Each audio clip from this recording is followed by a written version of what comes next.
ప్రకృతి పగబట్టిందా? అయితే అతివృష్టి లేదంటే అనావృష్టి తప్పదా? చంద్రబాబు పాలనలో ఉంటే కరువు లేదంటే వరదలేనా? గత చరిత్ర చూస్తే అవుననక తప్పదా? నాటి పాలనలో కరువు, నేటి పాలనలో వరదలు. చంద్రబాబు వస్తేనే ఎందుకు ఇలా అవుతోంది?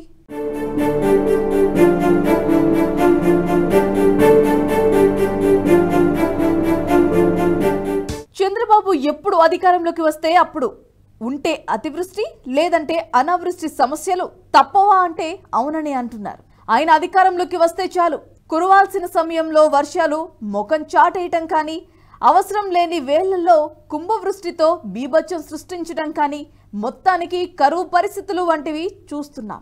గత చరిత్ర చూసుకుంటే రాజకీయ నాయకులపై వాతావరణం కూడా ఒక్కసారి పగబడుతుందేమో అని అనిపిస్తోంది. ఇప్పుడు చంద్రబాబును చూస్తే కూడా అదే అనిపిస్తోంది. సెంటిమెంట్లను నమ్మని వారు కూడా ఒక్కోసారి వీటిని చూసి ఆశ్చర్యపోతూ ఉంటారు. ఇదంతా ఎందుకు చెప్పాల్సి వస్తుందంటే ప్రస్తుతం ఏపీలో పరిస్థితి చూస్తుంటే అలానే కనిపిస్తోంది.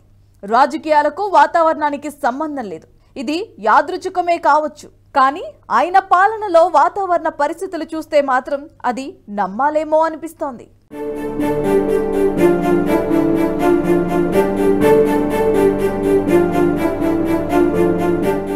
ఉమ్మడి ఆంధ్రప్రదేశ్లో నారా చంద్రబాబు 9 ఏళ్లు సీఎంగా ఉన్నారు. 1995 సెప్టెంబర్ 1న సీఎంగా తొలిసారి ప్రమాణ స్వీకారం చేశారు చంద్రబాబు నాయుడు. 1995 నుంచి 2004 మే నెల వరకు 9 ఏళ్లు ఏకదాటిగా రాష్ట్రాన్ని పాలించారు.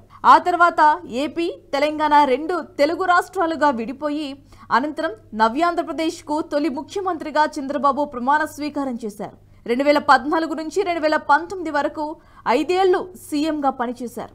ఇలా 14 సంవత్సరాలు సీఎంగా ఉన్న చంద్రబాబు పాలనలో అయితే అతివృష్టి లేదంటే అనావృష్టి. నాటి నుంచి నేటి వరకు చరిత్ర చూసుకుంటే ఆయన పాలనలో వరుణుడు ముఖం చాటేసిన పరిస్థితులే ఎక్కువ. ఆయన 14 ఏళ్ల పాలనలో 1998, 2000, 2017 మినహా మిగిలిన 11 సార్లు కరువు విలయతాండవం చేసింది. 2016లో అయితే కరువు కోరలు చాచడంతో రెయిన్ గన్లతో హడావిడి చేశారు.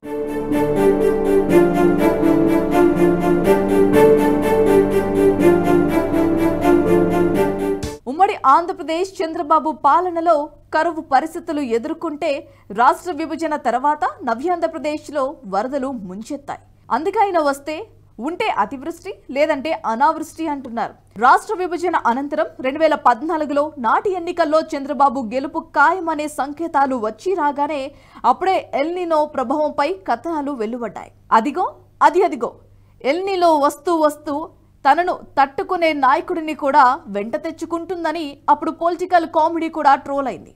అసలే బాబు వస్తున్నాడంట, మళ్ళీ కరువు వస్తుందా ఏంటి అని జనాలు భయపడి చేస్తుంటే దానికి తోడు జ్యోతిష్యులు కూడా ఇంకొంచెం హడులెత్తించారు. చంద్రబాబు సీఎంగా ఉన్నంత కాలం ఏపీకి వర్షాభావం తప్పదని నాడు ఓ జ్యోతిష్యుడు చెప్పారు. అదేంటో ఏమో గానీ ఉమ్మడి ఆంధ్రప్రదేశ్లో వైఎస్ఆర్ పాలనలోనూ ఆ తర్వాత వచ్చిన రోషయ్య, కిరణ్ కుమార్ రెడ్డి పాలనలో వర్షాలు సమృద్ధిగానే కురిశాయి.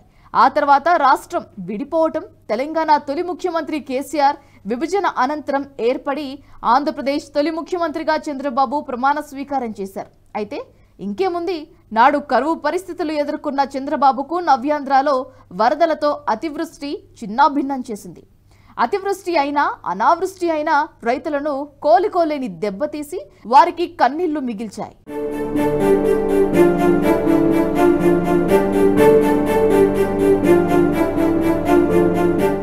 రాజకీయ రంగంలో అపర చాణుక్యుడని చంద్రబాబుకు పేరు. 14 సంవత్సరాలు ముఖ్యమంత్రిగా, 15 ఏళ్లు ప్రధాన ప్రతిపక్ష నేతగా వ్యవహరించిన చరిత్ర ఆయనది. జాతీయ రాజకీయాలను కూడా ప్రభావితం చేయగలిగే నాయకుడని పేరు తెచ్చుకున్నారు. ఆనాటి నేషనల్ ఫ్రంట్ వెనుక చంద్రబాబుది కీలక పాత్ర. 2 సార్లు ప్రధానమంత్రుల నియామకంలోనూ కీలకంగా వ్యవహరించారు. నాడు రాష్ట్రపతి అబ్దుల్ కలాం నియామకంలోనూ ముఖ్య భూమిక వహించారు చంద్రబాబు నాయుడు. పరిపాలనలో సాంకేతికతను జొప్పించి విజన్ ఉన్న నాయకుడు అనిపించుకున్నాడు. రాజకీయ నాయకుల్లో ఐటీ జ్ఞానిక, ఈ గవర్నెన్స్ ను ప్రజలకు పరిచయం చేసిన దార్శనికుడుగా చంద్రబాబుకు కూడా పేరుంది. ఈ గవర్నెన్స్ ను ప్రజలకు పరిచయం చేసిన దార్శనికుడుగా చంద్రబాబుకు పేరుంది. అయితే ఇంత చరిత్ర కలిగిన చంద్రబాబుకు మాత్రం ప్రకృతి సహకరించడం లేదు. ఆయన పరిపాలనా చరిత్రలోకి తొంగి చూస్తే అతివృష్టి అనావృష్టే కనిపిస్తోంది.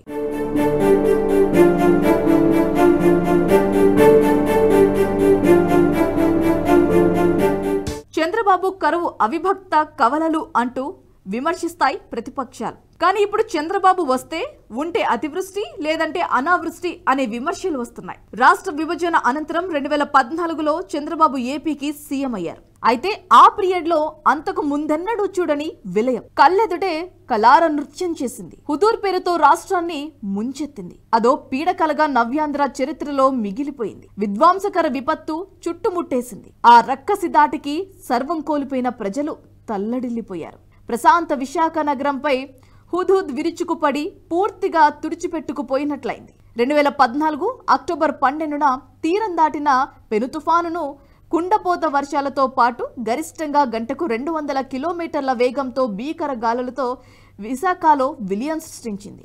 విద్యుత్ సమాచార వ్యవస్థలను కుప్పకూల్చింది. రోడ్లపై కూలిన భారీ వృక్షాలు బాహ్య ప్రపంచానికి విశాఖతో సంబంధాలను తెంచేశాయి. నిత్యావసరాలు కాదు కదా, కనీసం తాగటానికి నీళ్లు కూడా లేక జనం అల్లాడిపోయారు.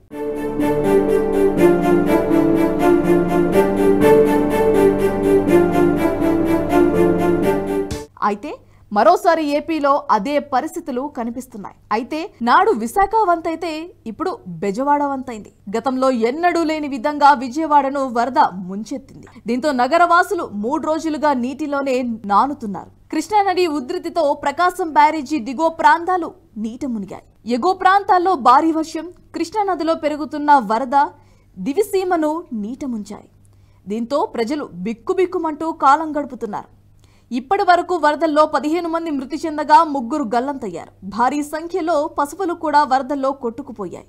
విజయవాడలోని పరిస్థితులు మరింత దారుణంగా తయారయ్యాయి. అయితే ఇది ఇంతటితో ఆగడం లేదనిపిస్తోంది. ఏపీకి మరో తుఫాన్ ముంపు ఉందని వాతావరణ శాఖ హెచ్చరించింది. వాయుగుండం ప్రభావం నుంచి ఇంకా పూర్తిగా తేరుకోక ముందే మరో అల్పపీడనం ఏర్పడడంతో ప్రజలు ఆందోళన చెందుతున్నారు.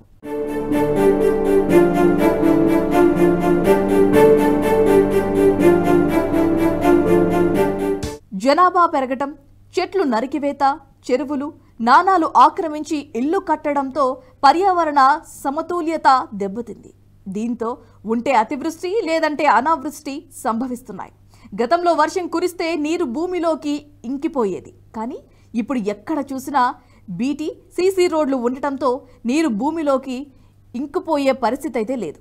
మరోవైపు చెరువులు సైతం ఆక్రమించడంతో వరదలు సంభవిస్తున్నాయి. కానీ ఏదేమైనా చంద్రబాబు పాలనలో మాత్రం ఉంటే అతివృష్టి లేదంటే అనావృష్టి అన్నట్లుగా పరిస్థితి మారిపోయిందంటున్నారు విమర్శకులు.